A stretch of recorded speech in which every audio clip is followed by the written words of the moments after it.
Hello guys, మరో mini vlog. Vizag నుంచి వచ్చేటప్పుడు ఇంక అందరికీ నిద్రొస్తుంది, ఆకలేస్తోంది. ఎయిర్‌పోర్ట్‌లోనే కాసేపు ఆగి నిలోఫర్ కెఫేలో నేనైతే టీ కానిచ్చాను. చాలా టేస్టీగా ఉంది. ఇంకక్కడ బన్స్, ఇక్కడ ఏమేమి ఫేమస్ బిస్కెట్స్ ఇవన్నీ కూడా తీసుకున్నారు. అలాగే మేము కాస్త అక్కడే ఉండి మంచిగా టైం స్పెండ్ చేశామనమాట. మా మున్నుగాడి కోసం నేను ఒక టాయ్ తీసుకొచ్చాను. వాడికి టాయ్ చూపిస్తున్నాను. చూసాడు. నాకొద్దు అని కొట్టేస్తున్నాడు. వద్దు నాకు అది మ్యూజిక్ ఆన్ చేస్తే చాలు నాకొద్దు అంటున్నాడు. కొంచెం భయపడ్డాడు.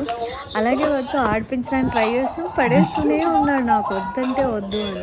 అలాగే ఇంకొక టాయ్ కూడా తీసుకున్నాము. సో అది కాసేపు పర్వాలేదు తీసుకొని ఎంచక్కా అది డాన్స్ చేస్తూ ఉంటే దాంతో ఆడుకున్నాడనమాట. సో క్యూటీ పై వాడు. దాంతో కాసేపు ఆడుకున్నాడు. మళ్ళీ కాసేపు అయిన తర్వాత ఈ టాయ్ ఇచ్చేసరికి అమ్మయ్య ఇది పర్వాలేదా అని అప్పుడు స్మైల్ ఇచ్చాడు చూడండి. ఈ స్మైల్ చాలా ప్రీషియస్ అబ్బా. అర్థం